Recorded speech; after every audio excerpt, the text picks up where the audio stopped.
Hello friends, नमस्कार। आज हम बात करेंगे प्रॉपर्टी लोन पे लेना ठीक है या नहीं ठीक है।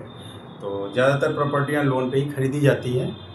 तो बहुत कम प्रॉपर्टियां नगद या वैसे करके खरीदी जाती हैं, नहीं लोन पे ही खरीदी जाती हैं। तो आज हम बात करेंगे कि लोन पे प्रॉपर्टी लेना कितना ठीक है और कितना गलत है। आजकल हर जगह जहाँ तक देखेंगे तो हर जगह प्लॉटिंग हो रही है। हर शहर से 2 किलोमीटर, 5 किलोमीटर, 8 किलोमीटर जहाँ पे दूरी पे आदमी, छोटा भी प्लॉटर है, 1 बीघा ज़मीन लिया, प्लॉटिंग करना शुरू कर दी।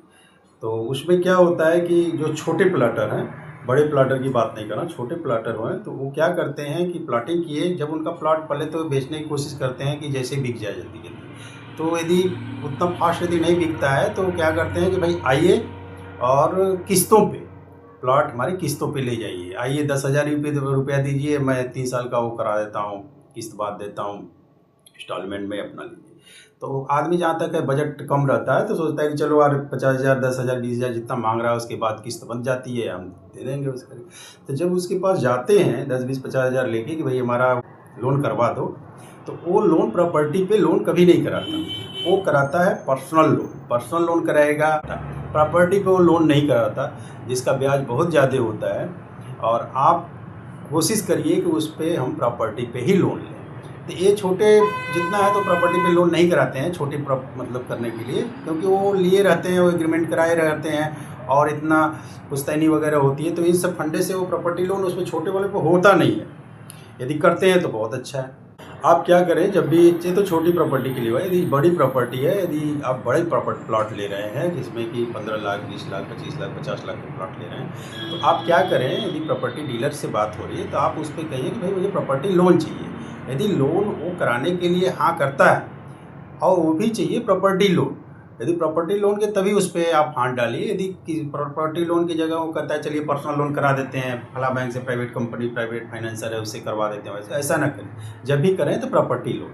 और प्रॉपर्टी जो लोन होता है वो यदि प्रॉपर्टी सही होती है तभी लोन होगा, उसमें यदि किसी तरह का एलिगेशन होगा या कुछ होगा तो उस पर लोन नहीं होगा। तो आपको कराना है प्रॉपर्टी लोन। प्रॉपर्टी लोन के लिए क्या करना है, बैंक वाले उस प्रॉपर्टी की पूरी इंक्वायरी करते हैं, पूरी इंक्वायरी करेंगे तभी लोन के लिए वो कर होगा। और प्रॉपर्टी लोन होता है जो रजिस्ट्री की हुई ज़मीन होती है, जो प्लॉट होता है, उसी पे प्रॉपर्टी लोन होता है। और रजिस्ट्री की हुई ज़मीन नहीं है या बहुत पुश्तैनी है वगैरह, उस पर प्रॉपर्टी लोन नहीं होता। तो उसमें चाहिए प्रॉपर्टी की डीड चाहिए, और आपका इनकम का प्रूफ चाहिए, और ज़मीन पे किसी तरह का पहले का लोन नहीं हो ये चाहिए। और कई तरह के डॉक्यूमेंट होती हैं, मौके पे बैंक का जो एग्जीक्यूटिव है वहाँ पे जाके देखता है कि भाई वो कैसा है वगैरह वगैरह। हर तरह से इंक्वायरी करने के बाद इसमें लगता है कम से कम नहीं तो 20 दिन से लेके 1 से 1.5 महीने, 2 महीने तक लगा देते हैं। हर तरह से इंक्वायरी करने के बाद ही बैंक उस पर लोन देता है।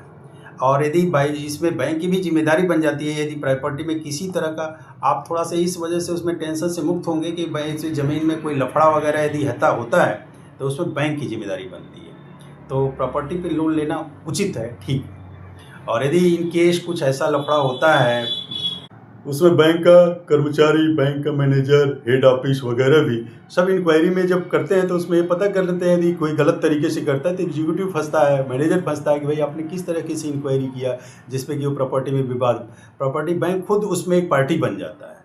तो ये करना आपके लिए ठीक है किसी भी प्रॉपर्टी लोन के लिए। इसमें ये भी होता है कि 20% आपको जमा करना होता है, 80% जो होता है वो बैंक फाइनेंस करता है। 20% आप जमा करेंगे, 80% बैंक, वही 80% फाइनेंस जो बैंक करता है उसी की जिम्मेदारी पूरी प्रॉपर्टी की वो ले लेता है। और प्रॉपर्टी का जो लोन होता है, पर्सनल लोन और प्रॉपर्टी लोन में बहुत का अंतर होता है। पर्सनल लोन जब भी होगा आपका 14% से ऊपर ही होगा, और प्रॉपर्टी लोन होता है तो 8%, 9%, 10%, मतलब इसी के 10% से कम ही होगा प्रॉपर्टी लोन। यदि प्रॉपर्टी डीलर आपको पर्सनल प्रॉपर्टी लोन करने से मना करता है कुछ, ऐसी प्रॉपर्टी को न लें। और हाँ, यदि छोटे मोटे डेवलपर हैं जो अपना प्लॉट बेच रहे हैं और किस्त पे ही दे रहे हैं, थोड़ा ऊंची ब्याज दर पे करके दे रहे हैं, मौके पे पोजीशन दे रहे हैं, कब्जा दे रहे हैं, तो उनका पेपर देख के आप ले सकते हैं। और किसी भी प्रॉपर्टी पे यदि आपके पास पैसा है भी तो आप प्रॉपर्टी लोन ज़रूर लें, प्रॉपर्टी लोन लेके ही उसको बनवाएं।